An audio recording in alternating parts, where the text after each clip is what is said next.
తమిళ మహాకవి కంబన్ తమిళంలో వ్రాసిన రామాయణం శ్రీ రామావతారం.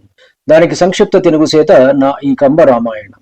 ఆమె సీతమ్మ కాదు, కానీ సర్వశుభ లక్షణాలు గల ఒక ఉత్తమ స్త్రీ. దగ్గరగా వెళ్లి చూసిన హనుమంతుడు ఆవిడ ఒక అసురజాతి స్త్రీ అని తెలుసుకున్నాడు. అమ్మయ్య, ఆవిడ మానవకాంత కాదు, ఆవిడ నుదురు పరిశీలనగా చూశాడు. త్వరలో ఆవిడకు వైధవ్యం ప్రాప్తించబోతున్నదని తెలిసి నిట్టూర్చాడు ఆయన. అక్కడ నుండి లేచి పక్కనే ఉన్న రావణ మందిరంలోకి అడుగుపెట్టాడు. ఆ సమయంలో భూమి కంపించింది, చుక్కలు తెగిపడినాయి. ఆ దేశపు రాజు యొక్క పతనాన్ని సూచించే అపశకునాలు గోచరించాయి. వీటన్నింటినీ గమనించాడు ఆంజనేయుడు. బలిష్ఠులు, సర్వశ్రేష్ఠులు అయిన వేలాది యోధులు సాయుధపాణులై కాపలా కాస్తున్నారు. చీమ చిటుక్కుమన్నా అటువైపు తమ దృష్టి సారిస్తున్నారు. తనను తాను ఇంకా సూక్ష్మ రూపంలోకి మార్చుకున్నాడు ఆంజనేయుడు. రావణ మందిరంలోకి అడుగుపెట్టాడు. దాని వైభవాన్ని వర్ణించడం 1000 తలల ఆదిశేషువుకు కూడా సాధ్యం కాదు. ఒక ఉన్నతమైన పర్యంకము మీద పడుకొని ఉన్నాడు రావణుడు. తేరిపార చూడలేని తేజస్సు. శేషపాన్పు మీద పబళ్లించిన శ్రీ మహావిష్ణువు వలె ఉన్నాడతడు.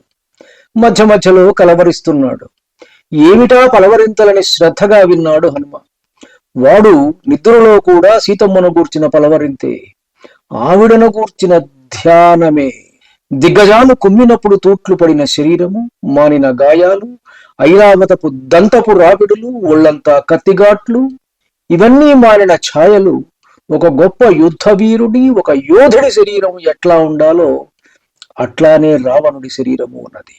10 తలలు, బలిష్టమైన 20 చేతులు అలా సాచి పడుకున్న అతడి బాహువులను తలగడగా చేసుకుని పడుకున్నది ఒక్కొక్క సుందరాంగి.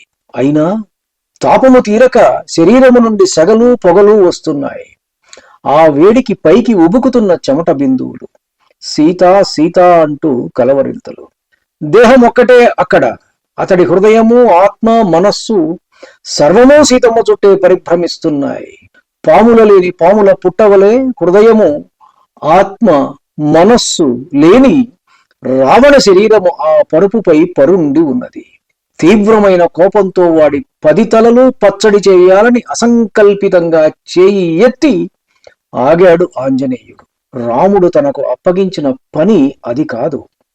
అనవసర కోపతాపాలతో వచ్చిన పని పాడు చేయకూడదు అని నిగ్రహించుకొని ఆగ్రహాన్ని అవతలకు నెట్టివేశాడు హనుమస్వామి. రావణుడు ఇలా అన్యమనస్కంగా ఉండి కలవరిస్తూ ఉండటం వాడి కోరిక తీరకపోవడం వల్లనే. అమ్మ ఎక్కడ ఉన్నా క్షేమంగానే ఉండి ఉంటుంది అనే ధైర్యం వచ్చింది హనుమంతుడికి. కానీ అమ్మ ఎక్కడ ఉన్నది? ఇక్కడ ఈ భవనంలో మాత్రం లేదు.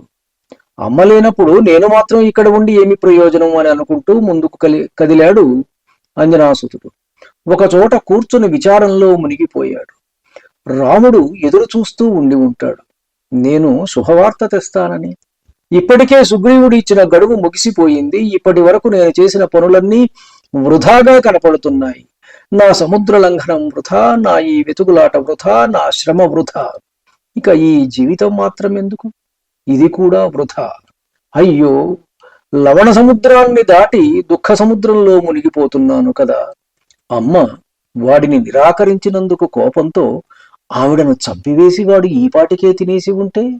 ఈ ఆలోచనే భయంకరంగా అనిపించింది హనుమకు. ఒకవేళ అటువంటిది ఏదైనా జరిగి ఉంటే తిరిగి వెళ్లి రామయ్యకు నేనేమి చెప్పగలను? రాముడికి ఎదురుపడగలనా? ప్రాణత్యాగమే చేస్తాను. కానీ అంతకుముందే ఈ లంకను, ఈ రాక్షసులను అందరినీ కట్టగట్టి సముద్రంలో ముంచి వేస్తాను. అప్పుడు గాని చనిపోను. లంకలో ఇప్పటి వరకు నేను చూడని ప్రదేశమేదీ లేదు. నువ్వు గింతంత ఖాళీ జాగాను కూడా వదలకుండా గాలించాను. ఎక్కడా అమ్మ కనపడలేదు. అసలు రావణుడినే పట్టుకుని వాడు గొంతు పిసికి అమ్మను ఏం చేశాడో వాడి చేతనే నిజముగక్కిస్తే? లేదు, మొత్తం లంకకు నిప్పు పెట్టి మైనల్లా కరిగించి వేస్తే? దేవతలను అడిగి తెలుసుకుందామంటే రావణుడికి భయపడి అమ్మ ఆచూకీ వారు చెప్పరు. వాడు బ్రతికి ఉన్నంత వరకు అదే పరిస్థితి. కానీ సంపాతి చెప్పాడు, అమ్మ తనకు కనపడుతున్నదని, ఆవిడ ఇక్కడే ఉన్నదని. మరి ఆవిడెక్కడున్నది? ధన్యుణ్ణి. నమస్కారం.